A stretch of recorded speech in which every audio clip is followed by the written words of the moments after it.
Hi, I'm Janice McLaughlin. I'm Professor of Sociology in the Sociology subject area at Newcastle.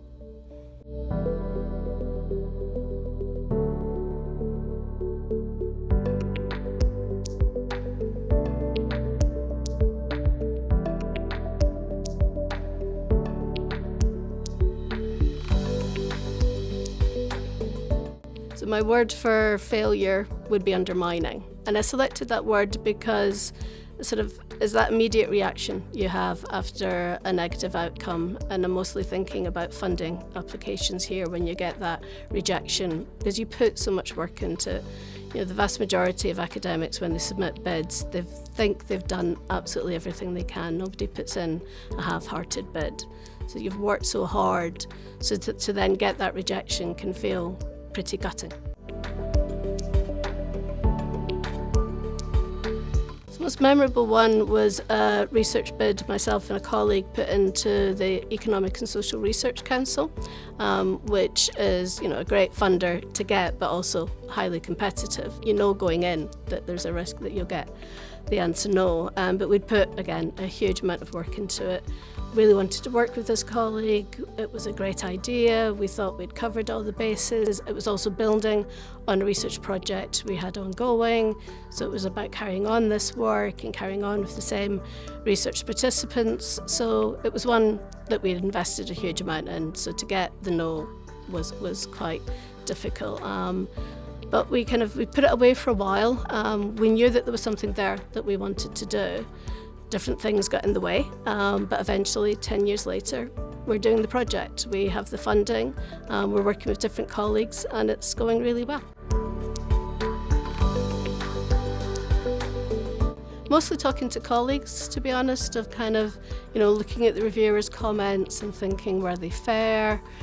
What did we miss? What could we have done better? And talking to colleagues helped us feel it wasn't all about us. There were other contexts that were influencing that decision, and that crucially, not to give up on the idea, to have got that far, meant that there was really something important to focus in on. So colleagues were the main support. I think in faculty now we do have some really good support from people like Lorraine Smith, who will look at a bid, and if it hasn't been successful, play those scenarios out with you about where could you go, what could you do with that. And I think that is helpful, particularly for people in the early career stage where it's the first time or the second time or maybe the third time. You're not alone. It's really important to talk to other people about how to build from there. So in confronting the failure, the first thing I think is to pause, not rush back in again. So just step away, do something else, and then look again. Because I think if you look too quick, you see all the negatives, or you get really angry and frustrated. So it's really useful to step away and then return to a point where you feel more ready to really think through, were the things we missed, were the things that we could have got better, or no, this is really sound and they didn't get the right decision, so we need to go again. So it can take a time to do that, and it took us longer than I would have liked, but we worked through it, and other opportunities later on emerged to work with other colleagues, to bring it back together, to develop it afresh, and we were successful that time. Taking time, not rushing, and really thinking through what could be different, what should stay the same before putting in again. Not taking it on board, going for a long walk, listening to what other people say, trying to not absorb it. So that term undermining I started with is quite it is, what did I do wrong? And there may well be things that I didn't get right, but it's trying to build from that and try and externalise that into, okay, how do we get it right next time? How do we persuade them of why they really should fund this? It's about trying to understand the things we can't control. We know there are aspects of the ways in which funders work which we wish were better. We know sometimes they do make mistakes, they're fallible. Sometimes they can be influenced by bias.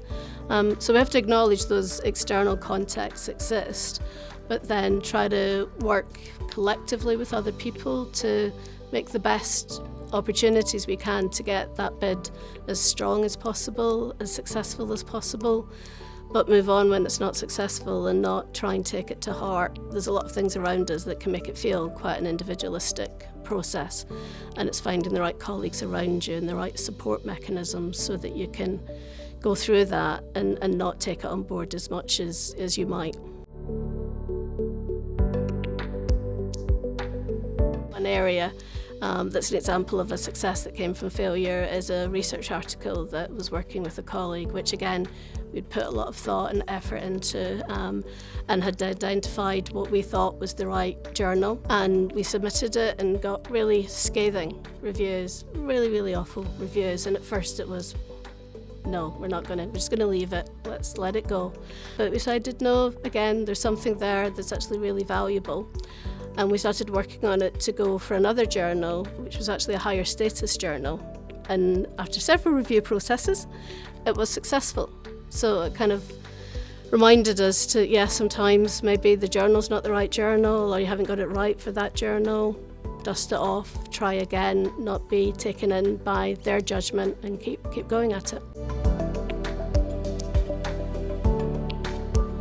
I think because we've got to learn from each other, because all the systems and processes that are out there and all those external contexts that can make it really difficult, we can chip away at, and we should be challenging funders, challenging journals to be better in how they make decisions.